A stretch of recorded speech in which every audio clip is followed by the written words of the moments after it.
Elisabeth Born Frantziar lehen ministroak joan den urtarrilaren 10ean iragarri zuen pentsio erreformari erantzuna emateko sindikatuek greba eta mobilizazio eguna deitu dutela gaurko. Sindikatuek goizeko 10:30 Baionan antolatu dute mobilizazio nagusia. Izan ere, Euskal Herri osoari eragiten dioten pentsioek erreformak abian daude. Naiz eta aurrek urteetan abiatutakoak ez diren oraindik erabat ezarri. Bere proiektua aurkeztu du dagoeneko Frantziako gobernuak eta gaurko protesta egunak iritzia aldarazten ez badio datorren astean onartuko du asmoa. Aldaketak oraindik posible direla esan zuen atzo Bruno Le Maire finantza ministroak, beti ere defizita ezabatzen badute. Espainiako gobernua berriz egin nahi dituen aldaketak babestuko dituen eragile sozial baten bila dabil oraindik.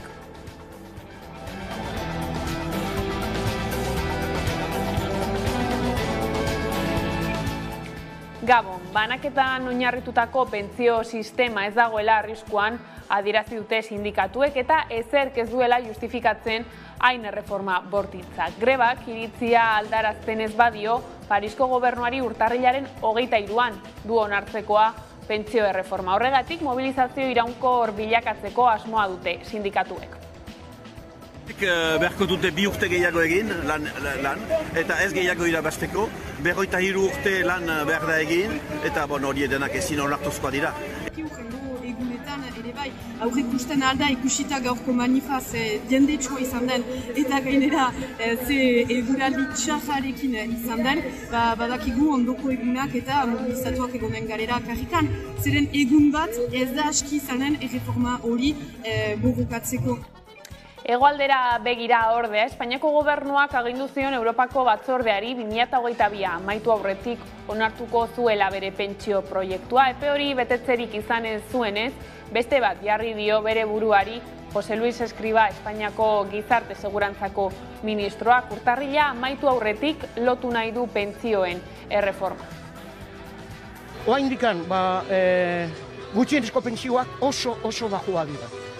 Adibide moduan, pertsona bat, jubilatu bat, kobratzen duen pentsio kontributibo bat, eta 75 urtetik gora izan da, bera bakarrik bizi badala, bere gutxienezko pentsioa izango da 723 euro. Eguneko iaia 50 1000 eurotara ez da urrik eman ere ez da heltzen. Asko eta asko 400, 500, 600 eurotako pensioekin bizi dira. Bizi ez. Mantentzen dira, ez dakigu nola mantentzen diren, ez? Errefuxiatuak hartzeko Espainiako gobernuak Gasteizen eraiki nahi duen zentro berriak polemika bizia sortu du EAJaren eta PSren artean. Aste hasieran jakin zen Espainiako gobernuko migrazioen estatu idazkaritzak erabaki duela nazioarteko babeserako harrera zentro bat irekitzea Gasteizen, Arana klinikaren eraikin zaharrean. Eusko Jaurlaritzak bingen zupiria eledunaren ahotik eta EAJak berak egitasmoa baztertu dute, besteak beste errefuxiatuei harrera egiteko Jaurlaritzaren ereduaren aurka doalako. Gurean, Leixuri Arrizabalaga EAJako legebiltzarkideak iritzi dio gaiari. Espainiako estatuak erabaki hau alde bakotasunez hartu duela eta ez dela konsultatu erkidegoarekin, ez da udalarekin, ez da aldundiarekin proiektu honen inguruko ezer. Eta bestalde batetik eta oso garrantzitsua baita ere, ez da galdetu gure eredua ezberdina izan da. Eta hori badakite. Euskadi harrera herria da. Guk hemen badaramatzagu urteak harrera egiten errefuxiatuei eta asiloa behar duten pertsona horiei. Eta guk hemen daukagun ereduak guztiz, behintzat Espainiar Estatuak planteatzen duenarekin guztiz kontrakoa da. Eta goizonetan neurtu 2022 ijitoekiko pertzepzioak eta jarrerak izeneko txosten aurkeztu du ikuspegik. Araba, Bizkai eta Gipuzkoako gizarteak ijitoekiko dituen pertzepzio eta jarrerei buruzko inkesta eginda eta horren arabera herritarrek kontzientzia soziala badut ere, ijitoek pairatzen duten diskriminazio egoeraz eta integrazio eskasaz. Oraindik ere, bizirik jarraitzen du egiturazko antigitanismoak eta horrek kulturen arteko bizikidetza zailtzen du. Horregatik, Beatriz Artolazabal berdintasun sailburuak nabarmendu du beharrezkoa dela antigitanismoaren aurkako itun soziala bultzatzea. Gurean, antigitanismoa estrukturala dela esatera garamatza. Aitzikariarik gabe. Argazkia oso gogorra da. Estereotipoetan oinarritutako ideiak gure artean dihardute eta diskriminazioa jarreren maila altuak daude oraindik Euskadin. Neurri berean baina jakin badakigu diskriminazio egoerak pairatzen dituztela ijitoek eta gure gizarteak egoera hori gaitzesten du. Ez dugu bereizkeria sostengatu nahi. Kontzienteak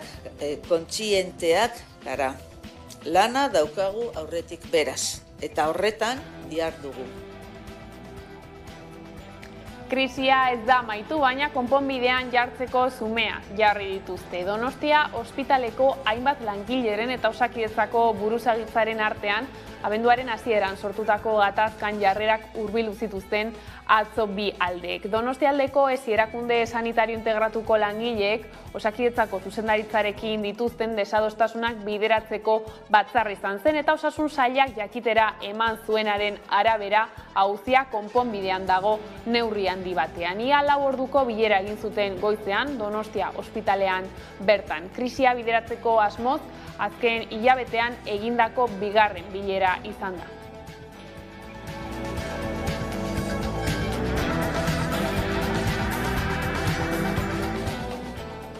Eta Espainiako presidente Pedro Sánchez eta Frantziako estatuburu Emmanuel Macron Bartzelonan batzartu dira. Gaur bi herrialdeen arteko lehen adiskidetasun ituna sinatzeko eta giza horretara Moncloak eta Eliseoak gaur egun duten harremana sendotzeko. Kataluniako Arte Museo Nazionalean eginten ari dira goi-bilera eta handik gertu Montjukeko iturri magikoan batzar horren aurkako protesta egin dute milaka independentistak. Hemen ez da ezer amaitu lelopean. Mobilizazioan izan dira besteak beste Junts per Kataluniako buru Laura Borras eta Esquerra Republikanako presidente Oriol Junqueras.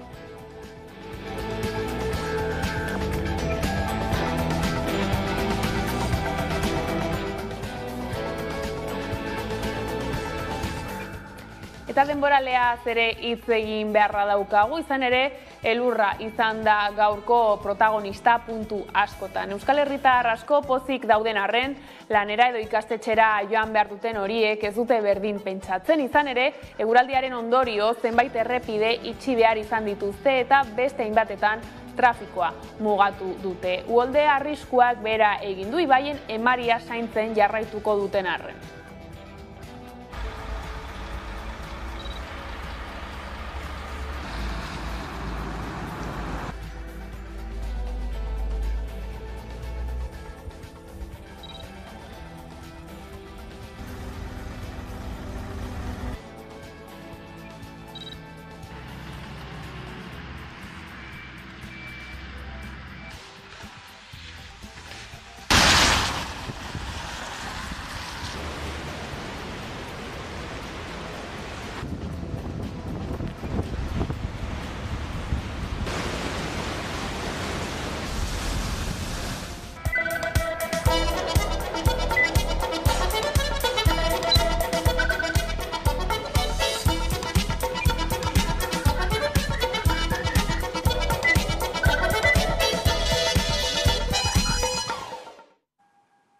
Espero bezala jende asko bildu du gaur Baionan erretretaren erreforma planen aurkako mobilizazioak. Milaka pertsona bildu dira Baionako geltokiaren aitzinean 10:30. Erreforma injustu hau erretiratzeko eskatu dute pankarta nagusiaren mezuari erreparatuta.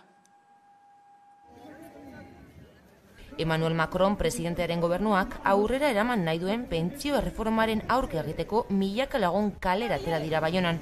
Aurreikuspenak bete dira eta mobilizazio jendetsu egin dute. Horrekin denek gehiago lan egin beharko dugu gutxiago irabazteko eta beranduago joaiteko erretretara orduan bada segen nagusi bat eta dirua bada eta gerozta gehiago batzuentzat eta hor mugizten dute jende sumentzat.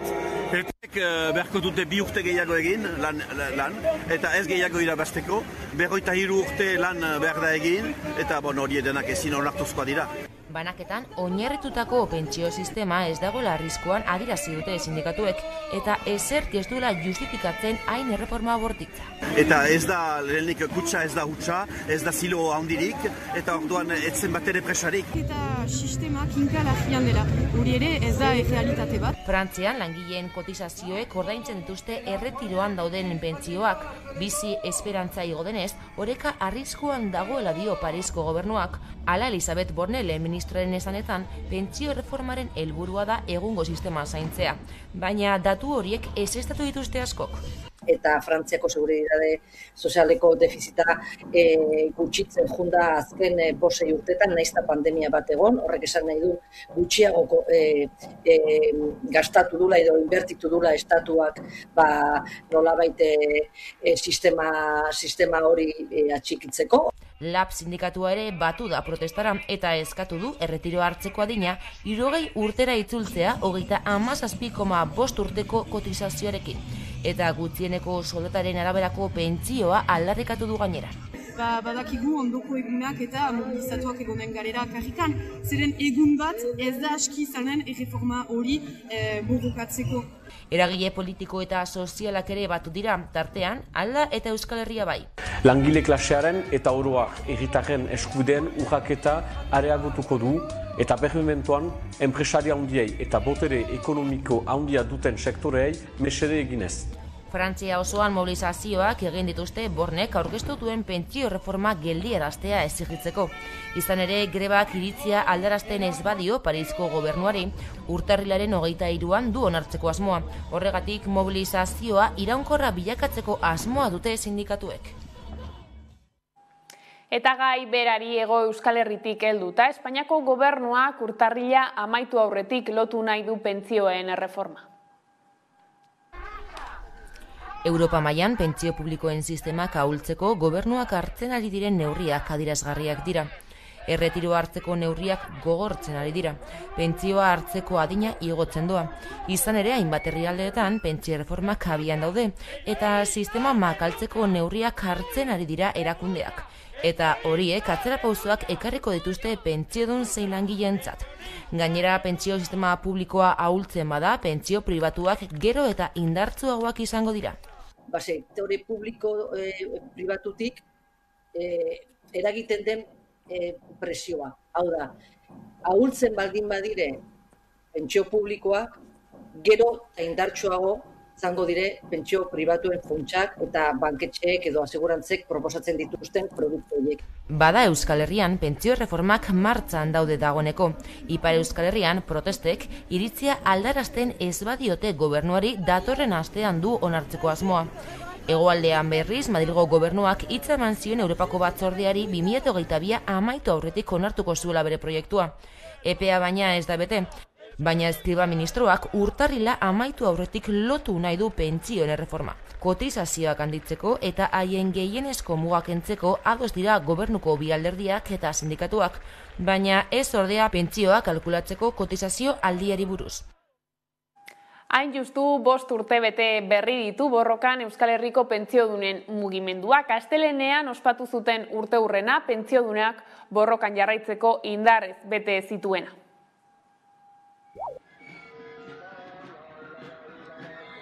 5 urte bete ditu Euskal Herriko pentsiodunen mugimenduak. 5 urte hainbat mugimenduetan eulitakoek mezu anonimo bat jaso sustanetik Bilboko udaletxearen atarian biltzeko. Gutxira baina pentsioen ehuneko 0,25eko igoeraren aurkako aldarriak Hego Euskal Herriko hainbat herrietara zabaldu ziren. Protesta egon gizartean bazegoen da, kezka ere bazegoen, ez? Kontua da, Rajoyren ehuneko 0,25 horrekin, ja, laugarren urterako uste dut, izan zela, jentea, nolabait, esplotatu zuen. Pentsiodunen mugimenduak urteen poderioz besterako helburuak ditu. Aldarrikapen historikoa izan da 1.080 euroko gutxieneko pentsioa. Gaur-gaurkoz lortu ez dute, baina argi dute borrokari eutziko diotela hori lortu arte. Oraindikan, gutxienezko pentsioak oso baxua dira. Adibide moduan, pertsona bat, jubilatu bat, kobratzen duen pentsio kontributibo bat, eta 75 urtetik gora izan da, bera bakarri bizi badala, bere gutxienezko pentsioa izango da 723 euro. Eguneko iaia 50 1000 eurotara ez da urrik eman ere ez da heltzen. Asko eta asko 400, 500, 600 eurotako pensioekin bizi dira. Bueno, bizi ez. Mantentzen dira, ez dakigu nola mantentzen diren, ez? Emakume pentsiodunen egoera are latzagoa da gainera. Izan ere, 225.000 emakume pentsiodun gutxieneko pentsioren azpitik daude. Para que nos suban la pensión, que con la pensión que tenemos no podemos llegar ni al fin de mes. Más mínimo para las que cobramos una porquería, porque cobramos una porquería, vamos. Horrek adierazten du, ze motako arazoa daukagu aurrean.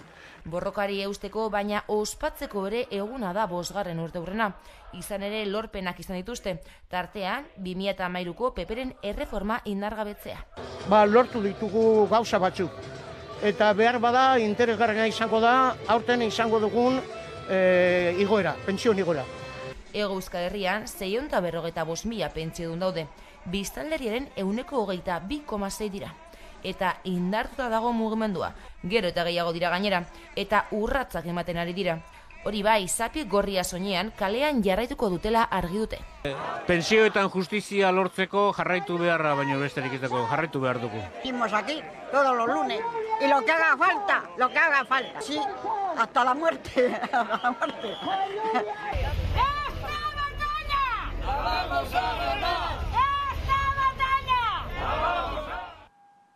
Gai aldatuta Osakidetzako zuzendaritza nagusiak eta Donostialdeko esiko ordezkaritza batek bilera egin zuten atzo, profesional sanitarioen erreklamazioei heltzeko. Medikuek esana zuten beraien helburua zela osasun saila hitzetatik ekintzetara pasatzea eta espero zutela batzarrean erantzuna ematea abenduan mahai gainean jarritako 5 eskariei.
Errefuxiatuak hartzeko zentro bat jarriko dute Gasteizen. Espainiako gobernuak proiektua lizitatu du. Gasteizko Arana klinika zaharrean egongo da eta 2024an irekitzea aurreikusi dute. Espainiako gobernuak emandako informazioaren arabera bertan arta soziala, psikologikoa eta juridikoa eskainiko zaie iheslari eta errefuxiatuei urtebetez gehienez. Naiara Gutierrezekin zehar errefuxiatuekin elkarteko kidearekin hitz egiteko aukera izan dugu eta proiektuaren balorazioa egin du. Planteamendua ez datorrela bat elkartean duten harrera ereduarekin esan du.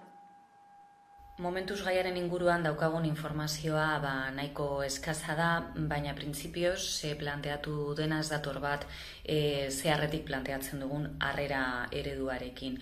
Horrelako zentro handiak eta epe luzeetarako egonaldiak ez datoz bat aspaldi planteatzen ari garen horrekin. Gainera, Euskadin urteak daramatzagu harrera eredu honetan lan egiten, aktore ezberdinekin, elkarlanean, bai erakunde publikoekin, zein elkarteekin, eta proposamen hau printzipioz ez doa hildo horretatik behintzat orain arte daukagun informazioaren harira. Oraindik ez dakigu gainera zein izango den zentroaren helburua, behin-behineko lehenengo harrera bat emateko izango den edo humanitarioa, eta informazio hori eukitzea garrantzitsua da balorazio bat egiterako orduan, ez? Estatuko harrera ereduan gainera pertsonak erkidego batetik bestera mugitzen dira normalean, eta nahiko maiz, eta hemengo ereduak erkidegoan dauden pertsonen harrera planteatuko luke. Orduan daturik gabe, ezin dugu baloratu Gasteizko zentro hau egun dauden harrera baliabideen osagarria izan liteken edo ez. Eta indarkeria matxistaren biktima diren emakumeen arreta hobetzeko akordioa sinatu dute gaurko egunean. Euskal Erakundeek sinatu dute Iñigo Urkullu lehendakaria buru izan duen ekitaldi instituzional batean. Akordioaren helburua da tratu txarren eta sexu erasoen biktimen arretan inplikatuta dauden erakundeen arteko koordinazioan aurrera egitea.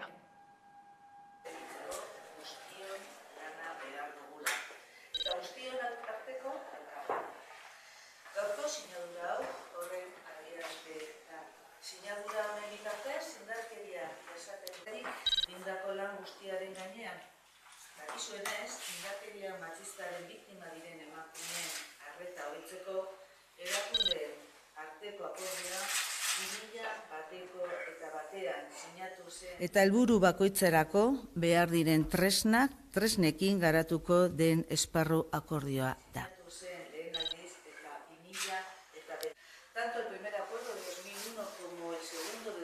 Hau da, gizarteari eta bereziki indarkeriaren biktimei bidali nahi diegu mezua. Lehentasuna da guretzat biktimen beharrei erantzutea. Ahalik eta modu eraginkorrenean eta beraientzako modu seguru eta erosoenean.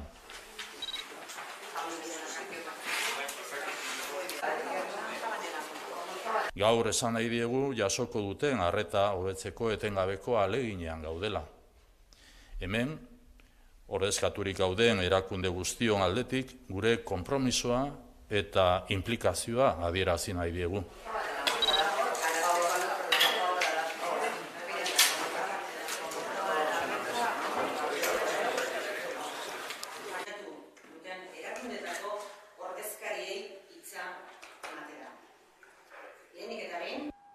Eta pandemia aurreko zifrak gainditu egin dituzte 2022 urtean Arabak, Bizkaiak, Gipuzkoak eta Nafarroak turismoari dagokionez. Bestelako turismo mota bat jasangarria eta tokiko ekonomia zein ingurumena zaintzen dituena bada Nafarroako zein EAEko gobernuak azken urteetan indartzen ari duten formula. Eta horixe da Fiturren beste behin defendatu dutena.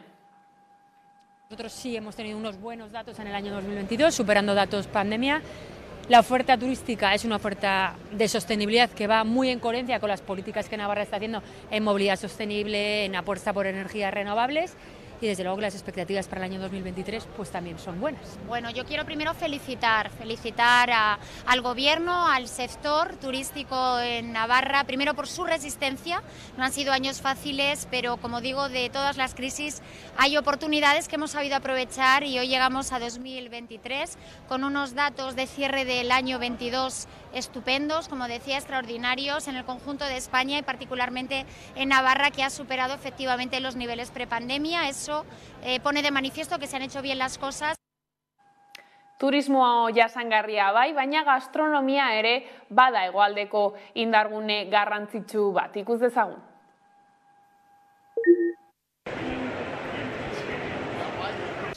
Ordezkari ofiziala gea, ojo, Balodosakua. Gernikako piperra. Gernikako Bilbokoa naiz.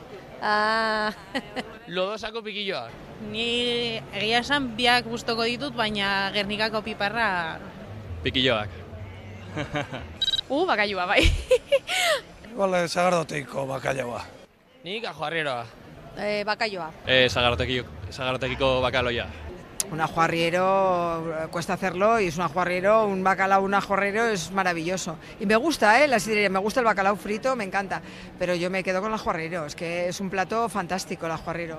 Ajuarriero, hori bai ajuarriero. Ez txakolilla bai. Bueno, eskazkenian, Gipuzkoara naite bai orduan, bueno. Ardo Nafarra. Ez que ardo gorrixa, ardo beltz naparra gustatzen zat. Baina... Igual txakolina gertu behatzen zaiguta, guri, getari. Ardoa, beltz. Ardoa, Nafarra. Bai. Pues tengo que ser sincera, pues un buen vino navarro.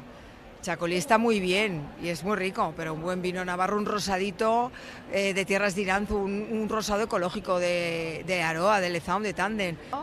Para mí, yo estoy siendo sincera, no porque yo sea navarra, estoy siendo sincera, es que claro... Nafarroako ardoa. Bai, nahiago dut. Eta gaiz aldatuta euskaltzale eta independentistek elkarrekin hausnartzeko eta Euskararen Errepublika eratzeko helburuz, bieguneko topagunea antolatu du Euskal Herrian euskarazek. Horretarako Euskal Herriko hainbat hizlari gonbidatuko dituzte, baita euskalgintzako eta beste mugimenduetako kideak ere.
Euskaltzale independentisten topaketak antolatuko ditu Euskal Herrian euskarazek udazkenean eta gehiago ezagutzeko pantailaren bestaldean daukagu Intza Gurrutxaga. Gabon, Intza. Kaixo, Gabon.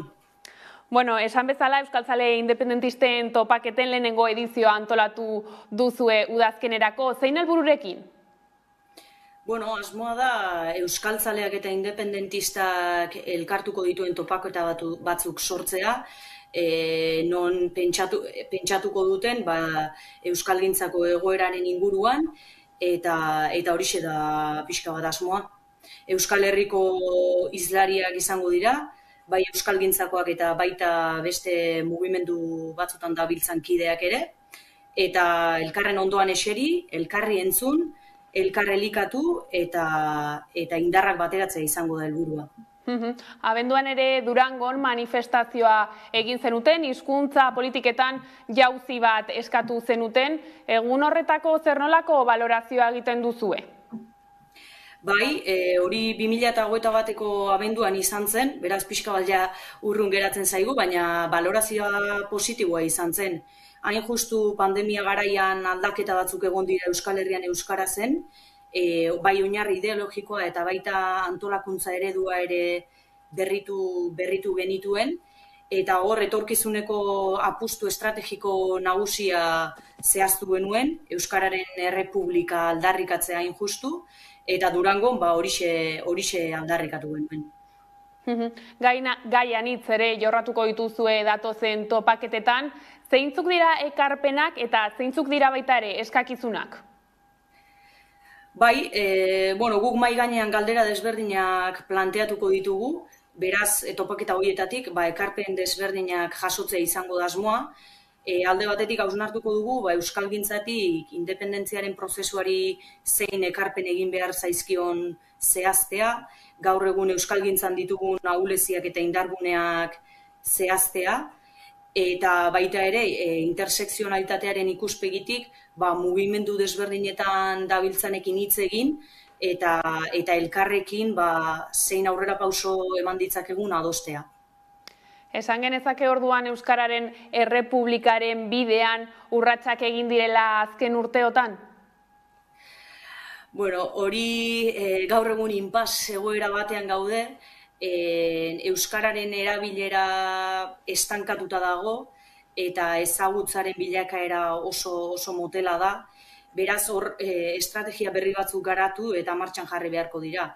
eta zentzu horretan erakunde publiko ekartzen dituzten edo martxan jartzen dituzten politikak erabakigarriak izango dira.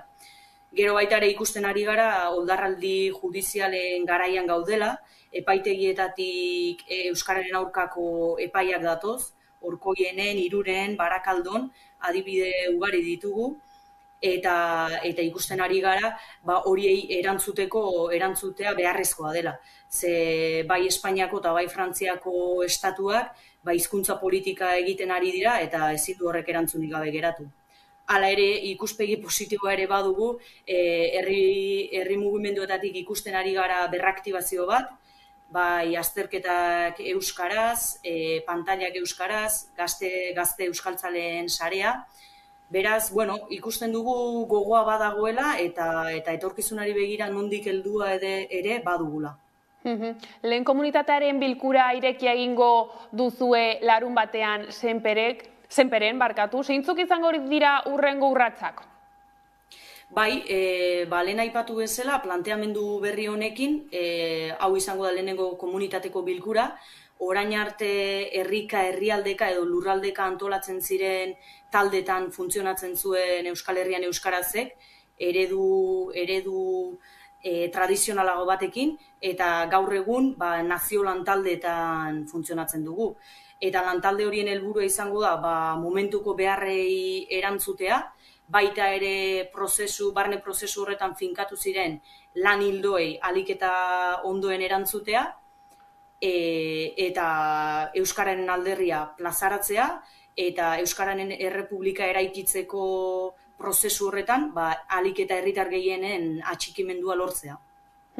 Intza, gertutik jarraituko ditugu hurrengo urratsoiek. Mila esker gurekin egoteagatik. Osondo, mila esker zuei. Eta aurrera jarraituko dugu albistegiarekin, izan ere Eusko Jaurlaritzak Labrazako eta Azazetako zentral eolikoak eraikitzeko proiektuek aurrera egingo dutela adierazi eta egun batzuk geroago energia berriztagarrien eredu horrek naturaren suntzipena besterik ez dakarrela salatu du Arabako mendiak aske elkarteak. Haize errotetan animaliak detektatu bezain laster, aerosorgailuak gelditzeko mekanismoa jarriko baldin badut ere, hegazti eta saguzarren hilkortasunean eragin larriak izango dituztela uste dute. Ela sindikatuak ere proiektuarekin lortutako salaketa egin du esanez, energia berriztagarrien lehenengo lurralde plan sektoriala onartu behar dutela Jaurlaritzan eta horren ondoren eman behar direla berriztagarrien instalazioak eraikitzeko baimenak. Eta ez alderantziz. Gurean berriz, Beñat Zalduan Aizeko kazetariarekin hitz egin dugu gaiari buruz. Entzun dezagun. Zer nolako garrantzia dauka energia berriztagarrien lurralde plan honek? Zer suposatzen du ura onartu gabe proiektu berriztagarri horiek eraikitzea? Garrantzitsua da, ezin lurralde planek egiten duena ezin lurralde bat antolatu, esan non joan daitezken gauzak, eta sektorial baten kasuan, kasu honetan berriztagarrienen kasuan, bere lana da esatean non joan daitezken azpiegitura hauek eta non ez. Importantea da beti, baina kasu honetan agian sensibleagoa da, dagoen debate soziala eta dauden beldur batzuen inguruan, ezta? Non joanen diren seguruena beharrezkoak izanen diren eoliko horiek, hori erabakitzeko ezinbestekoa da lurralde plan bat edukitzea. Bestela ikusten ari garena da, enpresa bat iristen da, proposatzen du iruditzen zaion tokian parke bat eta oniritzia jasotzen badu, listo, inolako planifikazio orokorri gabe, ezta?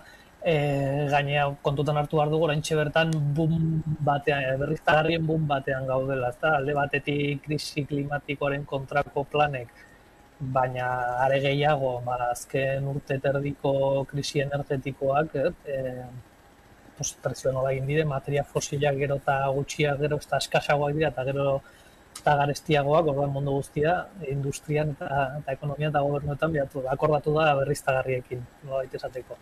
Eta kriston urgentzia sortu zaigu berriztagarriak leku guztietan jartzeko eta kasi edo nola. Arriskua da boom hau ez bada ongi antolatzen eta lurralde plan txukun batekin ez bada egiten, kaos bat izatea eta bakitzen pixkat erraz ezan da. nahi duen tokian kasi jartzea bere aizerrota, ez da? Agerikoa da kezka hori gizartean, ez? Non kokatuko diren zehazki, haize errota erraldoi horiek, zenolako mendikateetan, zenolako herrien ondoan, ez da? Agerikoa da, berriztagarrien aurrean badagoela, kezka hori, are gehiago, jakin da, ez? Berriztagarrien plan hori gabe ari direla aurrera eramaten proiektuak, baina ezan beharra dago. Horixe egikaritzerako orduan, hartuko da herritarren iritzia kontutan, herritarrek parte hartuko dute plan hau egiterako orduan minat? Ez du itxura hondirik, ez da? Plana, prozedura martxan dago, ja. 2019an adostu zen legeak ja dagoeneko esaten zuen martxan jarri behar zela lurralde plan hori egiteko prozedura. 2 urte beranduago Tapia sailburuak sinatu zuen agindua, martxan jartzeko agindua, baina orain hemendik gutxira 2 urte beteko dira prozedura hori martxan dagoela. Hiritarren parte hartzea orain arte izan da nuloa, bere sailak bere webean konsultatzen bada, ikusten du ez, apartado bat bere webgunean, apartado bat dagoela, hiritarren iritziak eta aportazioak jasotzeko. Gero irakurtzen dituzu parte hartze prozesuen memoriak eta hortik ez da inor sartu, ez da. Ez da bat ere erraza parte hartzea horrelakoetan, behintzat norbanakoentzat. Gero egia da, agente desberdinek badutela beste espazio bat, euren iritzia plazaratzeko. Eta osartzen dira, bai enpresak, baina baita ekologistak martxan, edo beste talde ekologista batzuk. Baina azkenean esanen nuke erabakitze prozesu nahiko opako eta nahiko burokratiko eta nahiko pixkat gizartearekiko bizkarrez egindako prozesu bat dela. Orduan, eszeptikoa naiz. Baina honek ere esanen nuke bi alde dituela. Prozedura ez dago egina hiritarren parte hartzea errazteko, eta hori administrazioaren akats serioa da, eta hori mendatu beharko litzake, baina aldi berean uste dut hiritar bezala ez gaudela oso ohituta gure konsumo energetikoaren kargu egitera, ez da, nondik datorren, zenbat konsumitzen dugun, nondik nahi dugun etortzea konsumitzen dugun energia hori. Nik uste dut etorkizunerako bi aldeko administrazioek askoz gehiago erraztu behar dute eta sustatu behar dute parte hartze hori, baina hiritarrok ere badaukagu lana. Puntu hor da. Alde batetik egongo litzateke kezka hori, ez?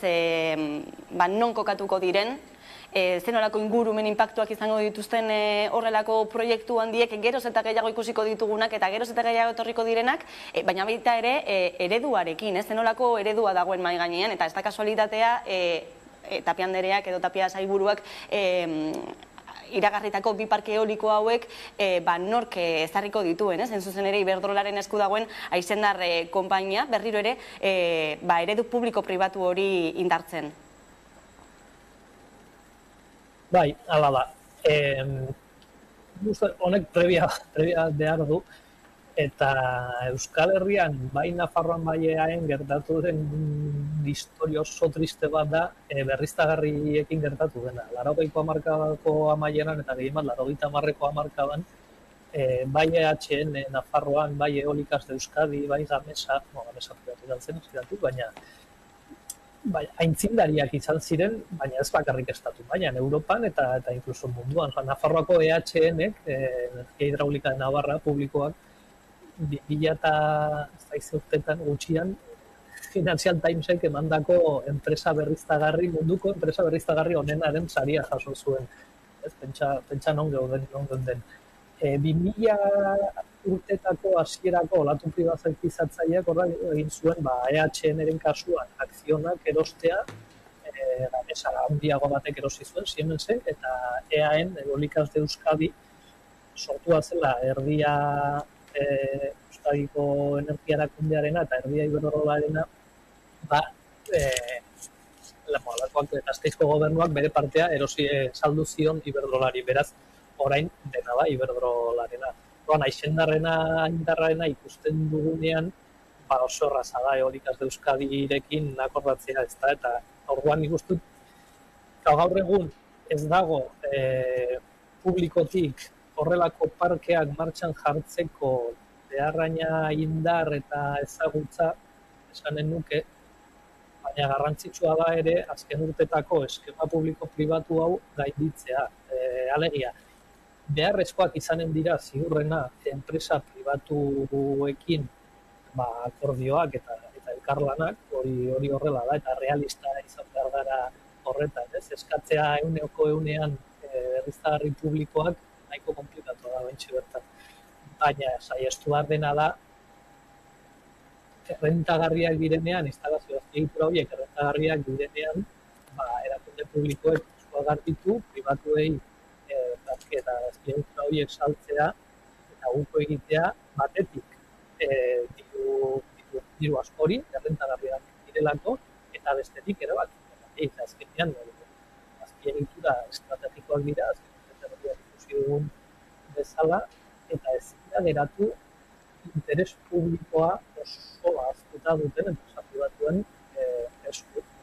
Hori da nik uste dut bermatu behar dena, eta ez esaten duke nahi daudela. Deitza eta izindar eta orainako azaz eta barrazako parkeek ez dute internitikera bermatzen hori horrela. Arabara, Salto Arabako Foru Aldundiaren hondakinen behatokiak 2021ko Arabako hiri hondakinen kudeaketari buruzko datuak kaleratu ditu. Hauek Gasteizko Zero Zabor elkarteak aztertu ditu eta ondorioztatu du atezateko zabor bilketa sistema eraginkorrena dela.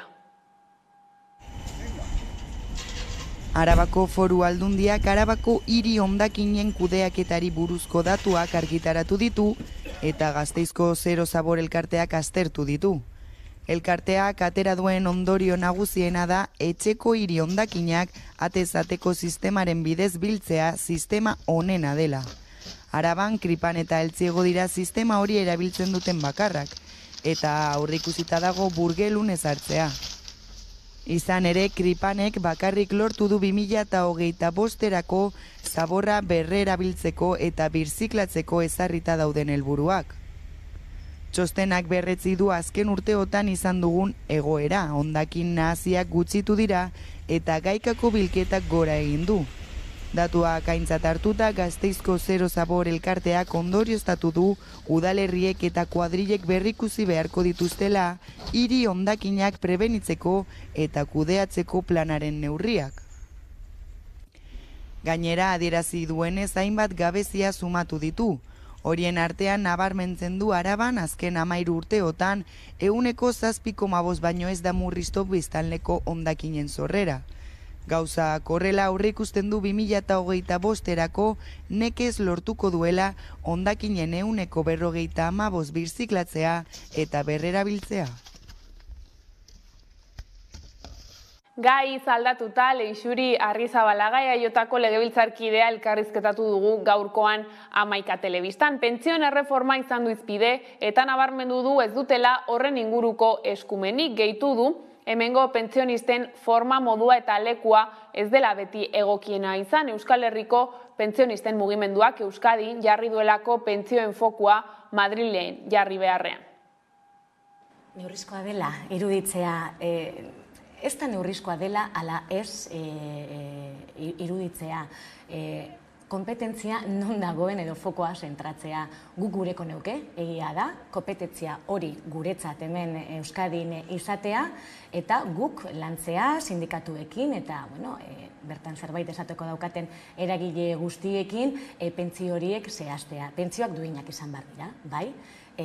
Pertsona orok, bere bizitzan zehar gogor lan egin eta gero, deskantzu epealdi horretarako eskubidea dauka, eta horretarako soldata edo pentsio duin bat behar izango du. Guk jarraitzen ditugu pentsio dunen aldarriak, 5 urte luze hauetan zehar jarraitu egin ditugu, lagundu egin ditugu, baita ere, beraien aldarri horietan, baina batzutan forma, modua edo lekua ez da guretzat behintzat egokiena izan, fokoan Madrilen jarri beharrean, hemen Euskadin jarri baidalako, eta lehen esan dudan bezala, tamalez, gu ez gara eskumendunak gai honetan. Gureko geunke Espainiar estatuak bere lanak egoki egingo balitu gai honetan baita ere. Eta afera hau, urte askotako afera da, behingoz, honi behintzat behingoz irtenbide bat topatzea, irtenbide duina, irtenbide adostua, eta niri gaur egunean gehien larritzen nagoena da pentsioen bermatzea. Horien bermatzea gaur egunean, eta guazen hitz egitera, guazen jarrera alderdikoiak alde batera iztera, eta ja aurrera pausu horiek ematera. Hala ere, egia da, ni Frantzian egonda nago inoiz bertan manifestaldietan, eta bertako sindikagiltza eta manifestazioak, eta horrelako eragileak oso modu bortitzean egiten dira. Nahiago dut egia esan, hemen Euskadin, aldarriak sendoak dira, baina askoz ere lasaiagoak izaten direlako. Horrez gain, indarkeria matxistari aurre egiteko neurri berriak izan ditu hizpide, eta azpimarratu du Euskal Erakunde guztiek gaitz horri aurre egiteko apustu irmoa egiten dutela. Biktimei arreta eta laguntza emateko ezinbestekotzat jo du erakunde ezberdinen, erakunde barruko departamentuen elkarlana eta baliabide ekonomikoak eskaintzea. Nik uste dut apostua hemen Euskadin pasadan urtean, 2022ko martxoaren 3an onartu genuen berdintasun legearen moldaketa hori da, honek ezartzen du zein dan helburua, eta gainera titulo aldatu genuen, titulo honi gainera jarriz gizon eta emakumeen arteko berdintasuna, gehi indarkeria matxistari gabeko bizitzak nahi genituela, jasotzen zuen titulo horrek. Beraz, helburua finkatuta dago, indarkeria matxistabako gizarte bat nahi dugu. Tamalez ez dugu lortu, 2022 oso gogorra izan da, indarkeria kasu eta maitzen inguruan, eta 2023 hasi berri duguna ere ez da izaten egia esan oso positiboa, aspektu horretan. Indarkeria kaso bat egonda, jada ezin gara erlajatu, baina egia da baita ere euskal erakundek, eta euskal esango dut kasu honetan, euskal erakunde guztiak hauek iritzeko lanean ari direla, konpromisoa sendoa dutela eta benetan sinistuta daudela. Gaitz honi aurre egin behar zaiola. Gaitza dalako kasua da emakumeak erailtzen ari direla emakumea izateagatik. Eta premisa honetatik ez bagara irtetzen, ezin izango diogu erantzun on bat emon. Diagnostikoa egin beharra bada, oinarria hauxe da, indarkeria existitzen dala, estrukturala dala eta generoa dauka, biktima emakumea dalako. Bestelako biktima batzuk, bigarren mailakoak eta barregon daitezke, baina biktima printzipala emakumea da, eta honi aurre egin behar zaio, dauden baliabide guztiekin. Eta gaiz aldatuta Donostian gaurko gaueko 12:00 biharko ordu berera bitarte, dozenaka konpartsek Gipuzkoako hiriburuko kaleak hartuko dituzte danborradari hasiera emateko.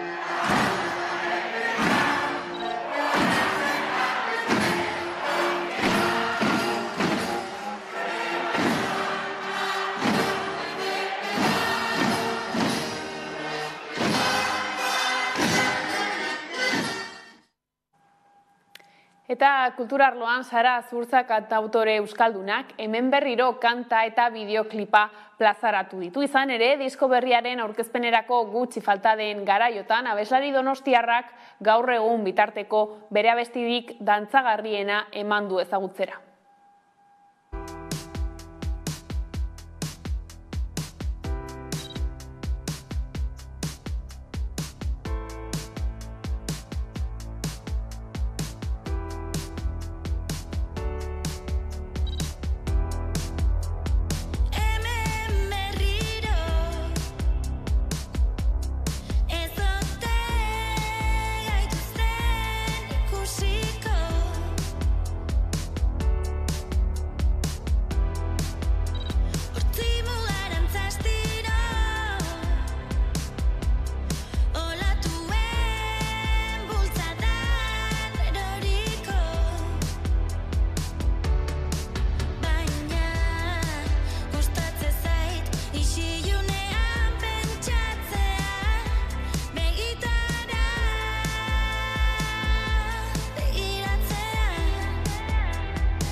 Erbesteratzea, gerrak eta memoria historikoa lantzen dituen Indesirables erakusketa ikusgai duzue San Telmo Museoan urtarrilaren 29 bitartean zabalik izango da eta bitartean hainbat jardunaldi antolatu dituzte. Horrez gain, asteartetan eta larunbatetan doako bisita gidatuak egingo dira.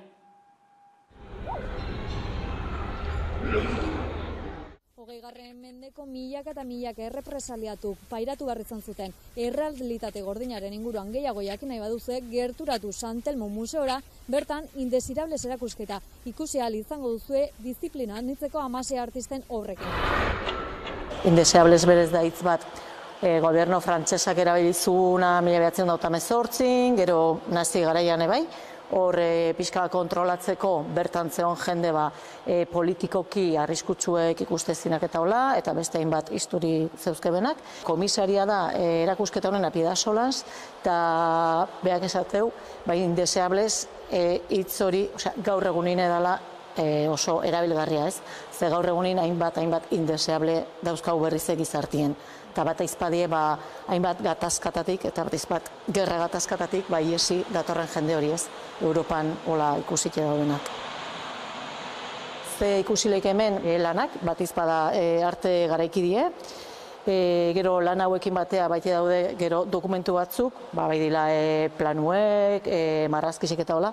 Eta gero da baite teori asko edo baite idatzi asko hau dana pixka kontestualizatzeko ez. Erakusketa lau esparrutan bezala do pixkat esplikatuta ez, baino esparrua bestekin hastea. Eta kronologikorik ere ez da bata bestien atzetik dijuen epe batzutan inde. Ze bai konfliktuek eta bai kontatzean hau indala mende asko lazan, eta gaur egune hola da ez, azkena daukeu Rusia eta Ukrainian arteko gatazkau. Gaur egungo artie, nahazte dugu, 15. mendeko obra bateko reproduzio batzukin, liburu batetik ekarri ditxeunak ez, Biblioteka Nazionalen dauna Madriden, eta hori kontatzea, lehen kontatzen berdine, eta gaur honin gertatzen nahi dana ez, oso antzekue. Ze azken baten da, beak esaten bezala komisariak, gatazka o violentzio indarkeri baten historioa da ez, da indarkeri hori nola erabiltze ben estaduek eta hola, ez hola pentsatu gabe. Baizik eta horrekin kontrol badezela eta horrekin sortzei gerrak, erbesteak eta hori dana.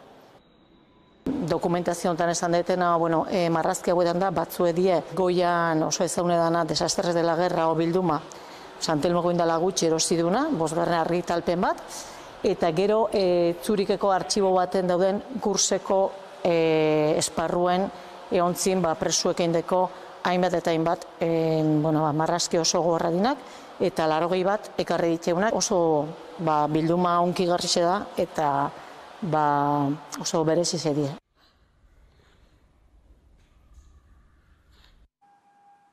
Eta aste honetako musika zuzenean saioan Neomak taldearekin egin dugu hitzordua argitaratu berri duen estudioko lehen diskoa ezagutzeko. Gaur gaueko 10:00 11 telebistan ikusgai.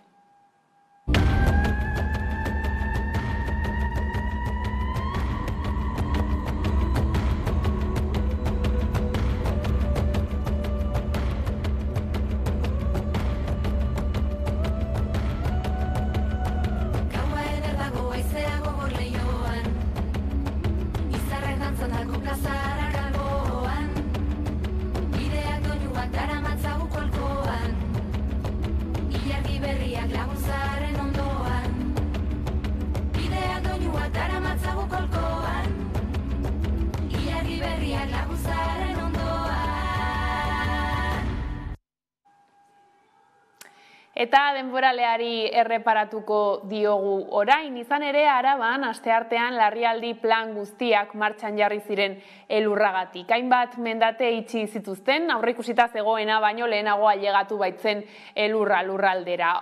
Ordea, hurrengo egunotan elurkotak gora egingo du eta elurra desagertzen joango da. Aurreikusita zegoen, baino lehen agertu zen elurra. Eguerdi partean Arabako eskualde batzuetara iritsi zen, baita Gasteizera ere. Hala ere, prezipitazioak txikiak izan ziren. Goizeko 4:00 hasi ziren lehen elur malutak erortzen Araba osoan eta Gasteizen. Landa eremuan eta errepideetan hiriburuan baina eragin handiagoa izan du elurrak. Euskalmeten arabera, ostegunetik aurrera elur kota igotzen joango da. Izan ere, alerta laranjatik abizu horira pasarazi du egoera. Arabako Foru Aldundiak larrialdi fasea aktibatu zuen astelehenean, eta baliabideen artean, 34 giza baliabide, elurra kentzeko 13 makina eta minonen 2 patrulla egon ziren.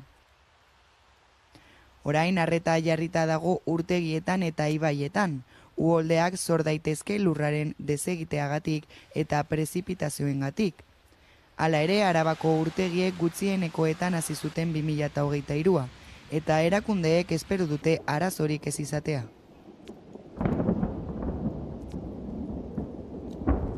Elurrak eragina izan du herritarren egunerokotasunean, esaterako batzuek garraio publikora jo dute autoa etxean uzteko. Zer diote herritarrek ikus dezagun jarraian? Bai, asko. Elurra asko gustatzen zait, eskiatzen dudalako. Asko gustuko dut, bai.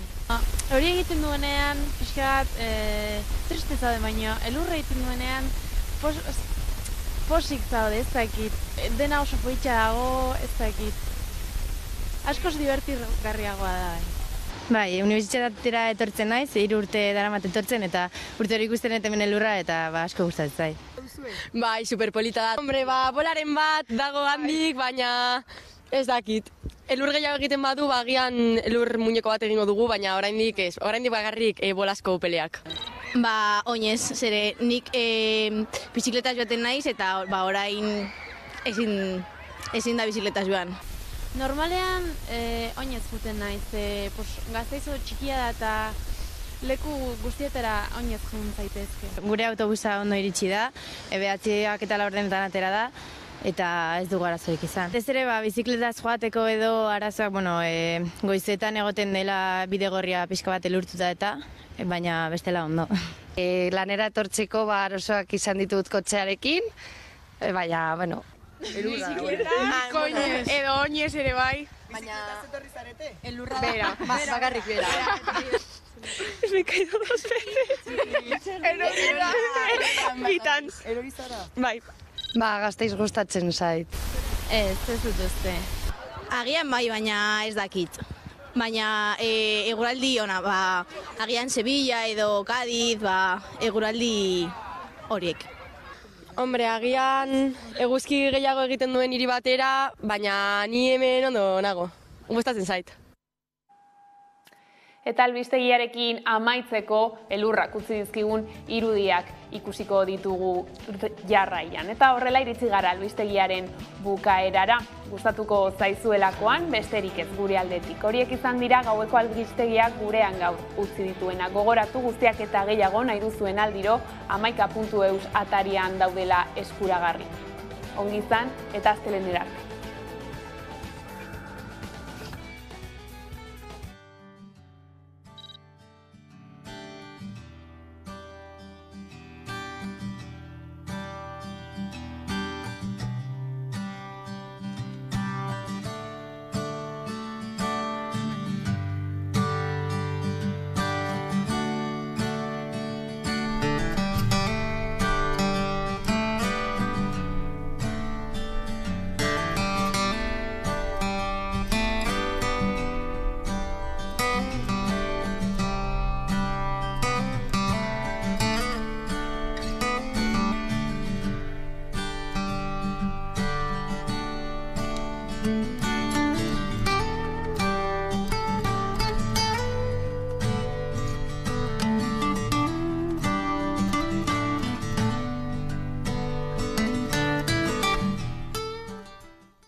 Maite ditut maite, gure bazterrak lambroak izkutatzen dizkitanean.